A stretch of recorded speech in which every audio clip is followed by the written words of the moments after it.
Abra juntamente comigo lá em Romanos, capítulo 8, versículo 5. Vamos ler aqui. Quem vive segundo a carne, tem a mente voltada para o que a carne deseja. Mas quem vive de acordo com o Espírito, tem a mente voltada para aquilo que o Espírito deseja. Agora veja só esse versículo. A mentalidade da carne é morte, mas a mentalidade do Espírito é vida e paz. A mentalidade da carne é inimiga de Deus, porque não se submete à lei de Deus e nem pode fazê-lo. Amém? Sente no seu lugar. Sabe qual é a palavra-chave que Paulo está compartilhando para a gente nesse texto? Mentalidade. Ele vai bater na tecla várias vezes sobre mentalidade. Sobre a pessoa que tem uma mentalidade comum. Essa mentalidade da carne, irmãos, é a mentalidade natural. É a pessoa que ela se guia pelos seus impulsos, pelos seus desejos. É a mente comum, a mente do homem natural. Mas Paulo vai dizer que tem um outro tipo de mentalidade, que a pessoa ela pode viver por essa mentalidade, que é a mentalidade voltada para o Espírito. Quando ele fala aquela pessoa que tem a mente voltada para atender o quê? Não os desejos da carne, mas para atender os desejos que o Espírito Santo tem para conosco, amém? Quem está entendendo isso, diga amém. Então, a palavra-chave nesse texto que nós lemos é mentalidade. Repita comigo, mentalidade. Olha para quem está do seu lado e diga, a sua mente, ela é um campo fértil para o mal e para o bem. Credo, pastor, está repreendido. Não, isso é natural do ser humano. Não fique zangado comigo não, mas isso é um fato. A nossa mente ela é fértil, tanto para fazer o bem, quando queremos fazer o bem, como também para fazer o mal. Você acredita nisso? Quando a pessoa ela está tomada, por exemplo, pelo sentimento de vingança, e ela quer a todo custo fazer justiça, ela consegue tramar de uma maneira que talvez ela nunca imaginou que ela poderia fazer. Ela consegue imaginar, passo a passo, aquela maldade que ela vai fazer para com aquela outra pessoa.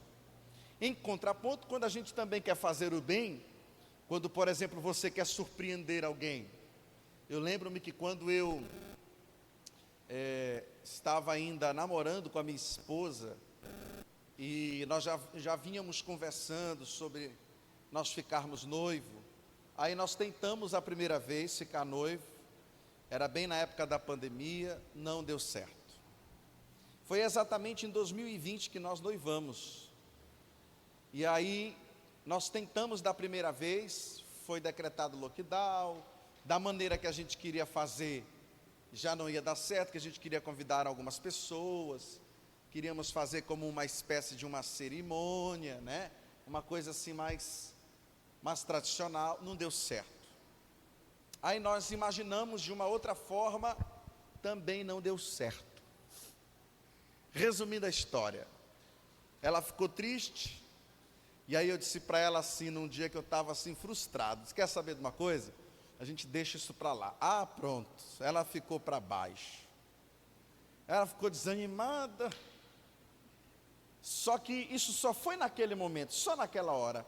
No dia seguinte eu tive uma ideia. Eu estava realizando a mudança, né, da casa que eu morava, quando eu era solteiro, para uma casa que eu já imaginava que seria mais confortável, né, para um casal. E olha só o que Deus fez. Deus abriu as portas, e aí no dia seguinte, eu saí para fazer a mudança logo pela manhã. Quando deu o horário assim de meio-dia, a gente já tinha colocado a maioria das coisas, tudo já dentro da casa. Eu digo a gente porque eu tinha um irmão aqui da igreja, que estava me ajudando. Terminou a mudança, eu disse, irmão, que horas tem? Ele disse, meio-dia. Eu disse, então dá tempo. Ele, do que, pastor? Eu vou noivar hoje. Ele olhou para mim e disse, como é que é, pastor? Rapaz, eu vou fazer aqui mesmo.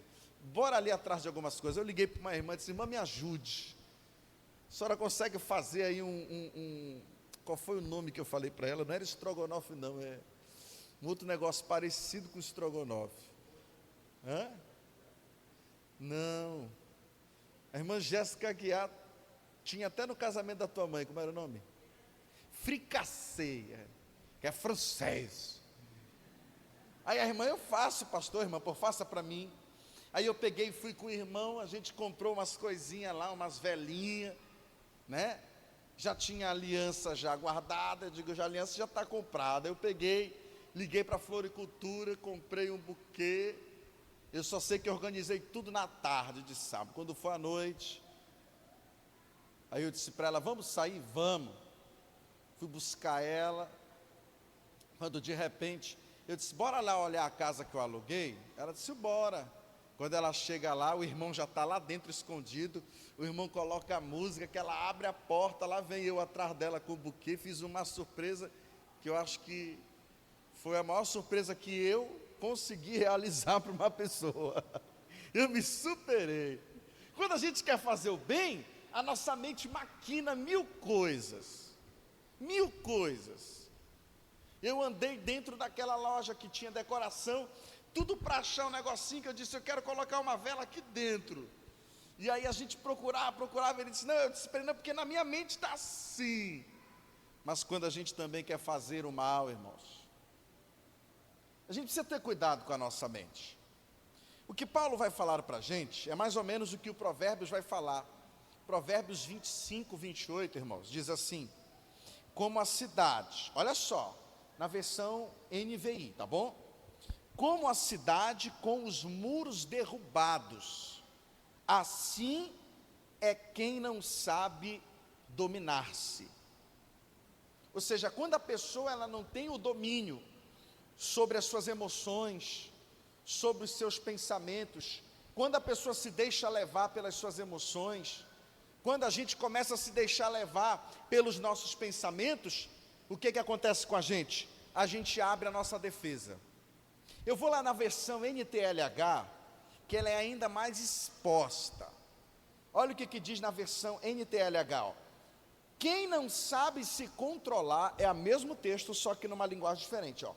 Quem não sabe se controlar é tão sem defesa quanto a cidade sem muralhas. Olha para quem está do seu lado e diga: irmão, é perigoso. É perigoso você não ter um domínio sobre a tua mente, sobre as tuas emoções, sobre as palavras que saem da sua boca. Algumas semanas atrás eu preguei sobre domínio próprio, algumas pessoas estavam aqui, e eu falei da importância de nós termos um autoconhecimento, de você conhecer a você mesmo, o quanto isso vai te ajudar a você fechar as brechas, e como o Espírito Santo trabalha diariamente para que a gente possa se conhecer cada vez mais, porque tem coisas que o Espírito Santo não vai ocupar no nosso lugar, tem coisas que é você mesmo que tem que ocupar o teu lugar e resolver. Uma das coisas que é você que tem que tratar na tua vida é essa questão do equilíbrio, essa questão do autocontrole, de você conseguir dominar os teus pensamentos, no sentido de esses teus pensamentos não te levarem a você de alguma forma cometer um grande pecado diante de Deus. Você quer um exemplo do que eu estou falando? Como a mente é fértil para o bem e como a mente é fértil para o mal? A palavra de Deus diz que Eva, ela perdeu a batalha na mente, e o que ela colheu foi a maldição. A serpente trabalhou na mente de Eva, a serpente, ela trabalhou constantemente ali, argumentando, tentando mostrar para Eva que valia a pena ela fazer aquilo que a carne dela desejava. A fruta proibida era desejável, era talvez uma das frutas mais desejáveis. E então a serpente começa a argumentar, e naquela conversa, aonde Satanás está tentando agir, é na mente de Eva. E quando ela decide fazer aquilo, quando ela decide ceder, então ela está abrindo a sua defesa. Ela perdeu a batalha na mente. Mas quando você olha para um outro homem que também foi confrontado pelo nosso inimigo, quando você olha para Jó, tudo que aconteceu na vida dele, nós sabemos disso, todas as estratégias que foram tramadas, que foram colocadas em práticas, tudo aquilo era para fazer Jó o quê? Blasfemar contra Deus.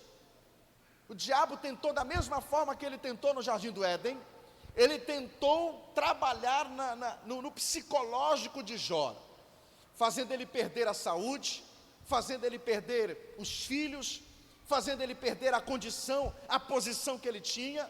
E mesmo depois que ele perdeu tudo, quando os amigos dele começaram a questionar qual era o pecado que ele tinha cometido, e ele começou a sofrer uma pressão de que ele deveria confessar o pecado que ele tinha cometido, para que ele pudesse então se ver livre daquela maldição.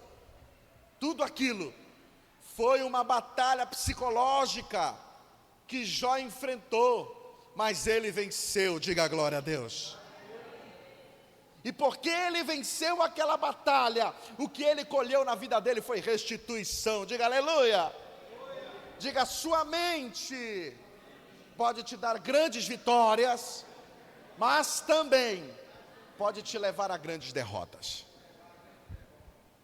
E aí eu quero decorrer com você 3 passos para você vencer essa batalha na sua mente, essa batalha psicológica, que talvez muitas pessoas estão vivendo nesse exato momento.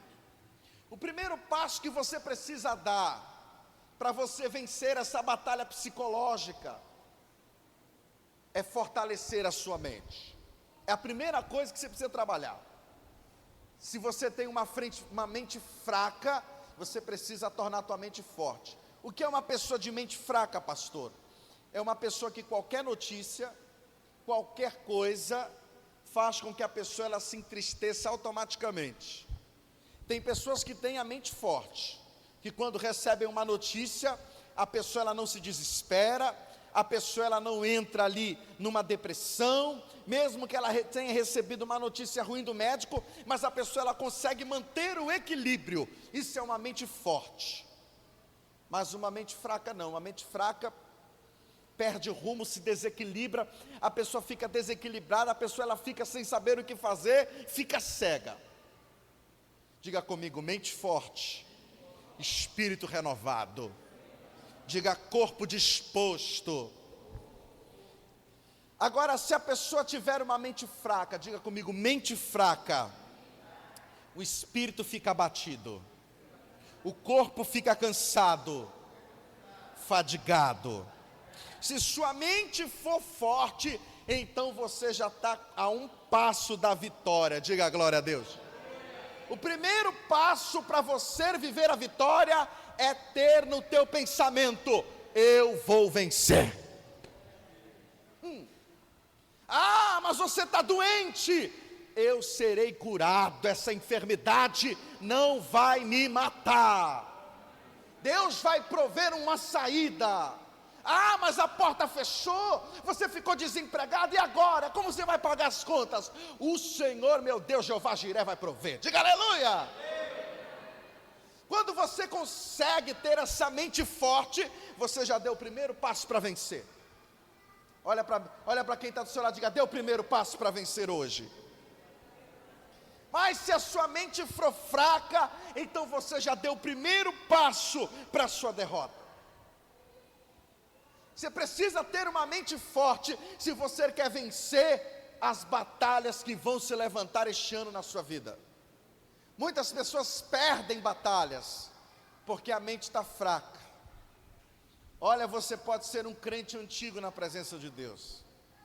Você pode ser um homem, uma mulher maravilhosa, mas se você tiver a mente fraca, possivelmente você vai ter uma grande dificuldade de vencer.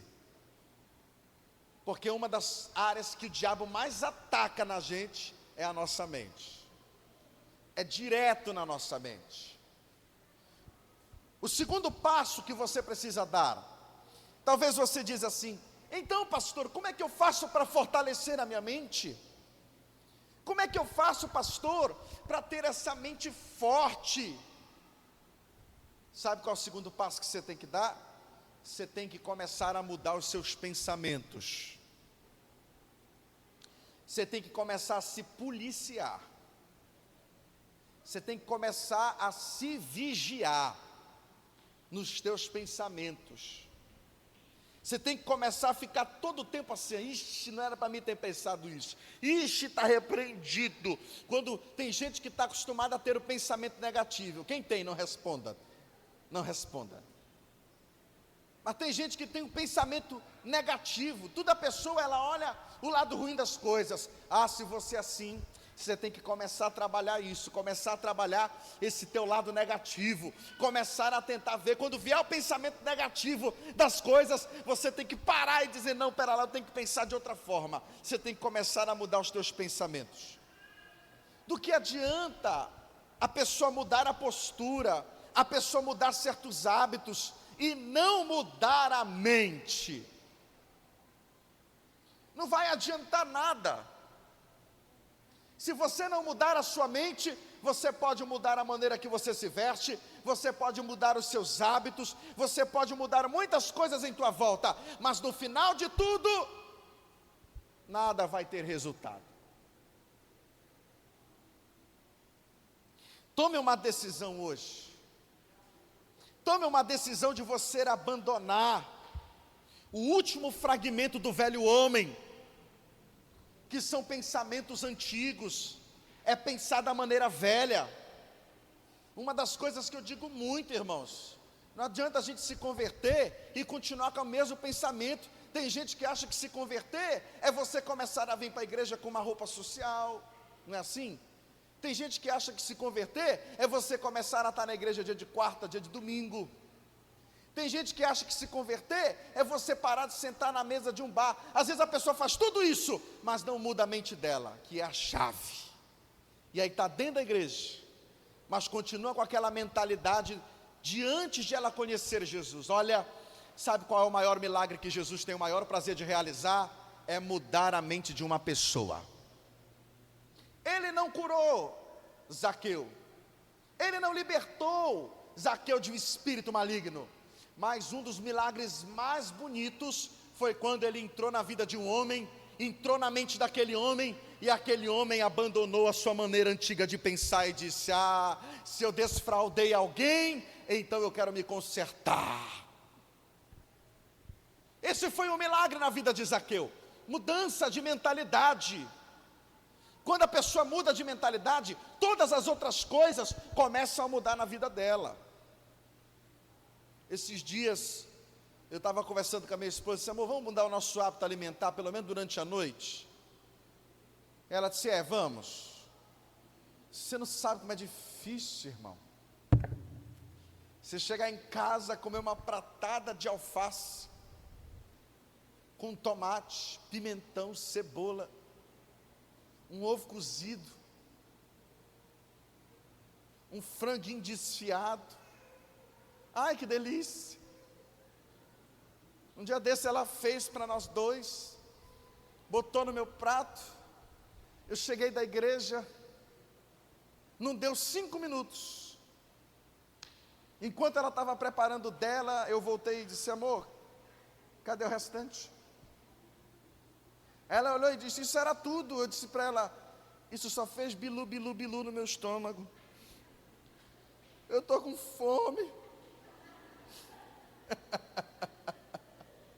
Você ria? Quem não é você que está nessa situação? Aí no dia seguinte, ela disse: não, amanhã eu vou preparar um bom café. Cadê que ela saiu para trabalhar? E aí eu acordei, fiz o café da Giovana, fiz as coisas, também tinha que sair sem tomar café.